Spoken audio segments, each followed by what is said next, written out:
Here, you know, that had to go through multiple offices in the Pentagon. Isn't that had lame? to be vetted. Right, historical office has to get involved. So expensive. Such an expensive process. General Stone. Okay, I'll say his name's General Stone from now on. All right, everybody. Staff Sergeant Raymond Hoy, and this is your Academy Insider.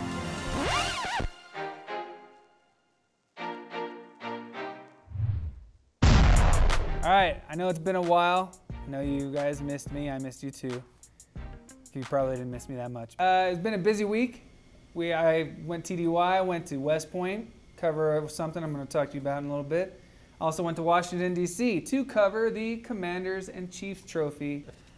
All right, so anyway, the cadets, the senior class of the football team actually made their way to the White House. The cadets went upstairs to the state floor. You have no idea. You've never been there before. I have been to the White House before. It's called the State Floor. And they got to walk around, take photos and stuff. It was a really, really, really cool experience. That's it. Mr. President, we'd like to present you with an official Air Force football with your name on it and the scores of both the Army and Navy game. There you go. Also, sir, we'd like to present you with an official Obama jersey. We were going to go with #1 because there's no #1 on the Air Force Falcon football team because there is only one in our hearts, and that's the Air Force One. Also, we were going to go with 44, but Navy did that last year, so we didn't want to go there. So we wanted to be a little bit more personal, so we gave Mr. President, we gave him number 23 because he's actually worn this and played a sport in this number. My old number. Before Michael Jordan, by the way. The president was pretty impressed by it. He was like, because most people give him #1 or they give him number 44, but they were explicit in the fact that Navy did that last year, so we're not doing that this year. And then he posed for pictures with the team. It's a pretty cool event. Before I went to the White House, though, see, I led with that because it was the big story. You got to do that. Now I'm rewinding in time, going back in time. Broke out the flux capacitor just now. Back to the future. We're going back. So we went to Sandhurst Competition at West Point. And what is the Sandhurst Competition, you say? Sandhurst? No, it's Sandhurst. Sandhurst? The Sandhurst Competition is an international military training combat scenario competition.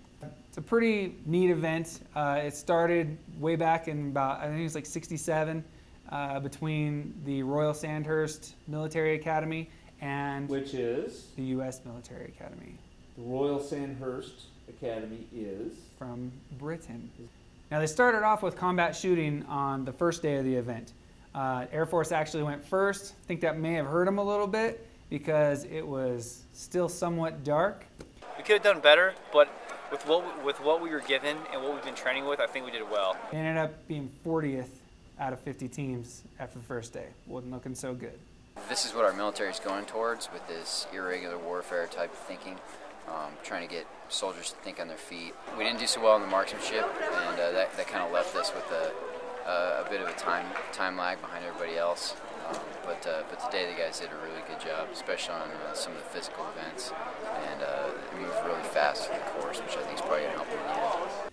Yes, but in typical Air Force fashion, we came back with a vengeance. They were one of the fastest teams on the course for the actual stage competition, where they go from one, this obstacle course, then they had to build a rope bridge, they had to paddle a little Zodiac out into the lake and back, they had a medical scenario, some leadership scenarios, a whole bunch of stuff. We made a lot of little mistakes. I mean, that's what this competition really tested was, like attention to detail. And overall, we made sure to read through everything. We did the best that we could. I mean, who doesn't make mistakes even when you practice it over and over again?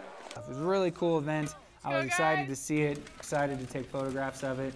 I saw a little bit of video of it, but not very much. Anyway, they did so well, and they finished. I mean, there were teams that started off 20, 30 minutes ahead of them that they actually finished ahead of them because they made up that much time. Came back from 40th, finished in 17th overall. Next up, we have a really cool event that our cadets did. We had 10 cadets escort 29 World War II veterans to the World War II Memorial in Washington, D.C. recently. We didn't come home to all those parades they're talking about. There was only one of them. That was in New York. And that mounted to anything, you know. After D-Day was over, well, it was over. The rest of us came home one at a time, here or there. I volunteered. Well, as far as I was concerned, that was a must. Among other places. It was not just the World War II, they also went to the Marine Memorial, the Vietnam Wall, a lot of places like that. Really cool event. The cadets had a really good time. Not just going out to DC, but getting to hear the stories from these veterans and just listening to what they had to say. So that was just a small segment of a much larger piece that's going to be shown to the entire cadet wing. I've posted a little one on there so far. It's like 4 minutes, but the bigger one has a lot more interviews, and the cadets really get to talk about what it meant to them, and as well as the World War II veterans. All right, next up we have Jason Torf with On Being the Goalie of the Air Force Falcons hockey team. I'm Jason Torf, and I'm the Falcon goalie. We've kind of transitioned into more of a speed game. It's really important for goalies to be able to move and to be able to react. So you'll find that most goalies are actually a lot skinnier nowadays. We don't have to hit people like forwards and defensemen. Kind of sounds like a joke, but it's almost like I black out for a second and then I've made a save. You know, it's when it comes down to game time, it's kind of like you have to trust yourself. You have to know that everything you've put in practice is going to pay off in the game. I did surf a little bit as well, but you know, I started out playing roller hockey when I was about 6 years old. So it was getting pretty competitive. One of my roller hockey coaches actually decided that he was going to coach an ice hockey team, and he let all of us try out. All right, so make sure you check out the full version later on when I post it after I post this one. It'll be longer, I promise. All right, our last segment of the day is a long ago history of the Air Force Academy with retired Colonel Jack Anthony. Hi, I'm Jack Anthony, and we're going to take a look at the long ago history of the Air Force Academy Reservation. Did you know that Cathedral Rock was a special meeting place for the Native Americans long, long ago? But then, in the late 1800s, the pioneers would gather there, perhaps for picnics or just to get away from the hustle and bustle of being a pioneer. There on Cathedral Rock, many of them would scratch their initials in the rock and also date it so that we have a history of their presence in the area. As you know, Cathedral Rock is a very special place for cadets, since that's where you run to and bring back your charge just before you're recognized. So now you know, Cathedral Rock was literally a sign-in log for the pioneers. So long ago history was actually originally a much longer piece, right? It was like 30 minutes? 30-minute piece. Okay, it was originally about a 30-minute piece. We broke them down into little segments that we did here in the studio. I say we, meaning them. But the original one was actually out on scene, out and about, doing some different things. A little bit more in depth, I think, and a little bit more professional.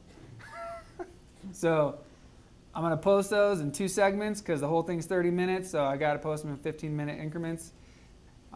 We'll be posting that pretty soon. Check it out.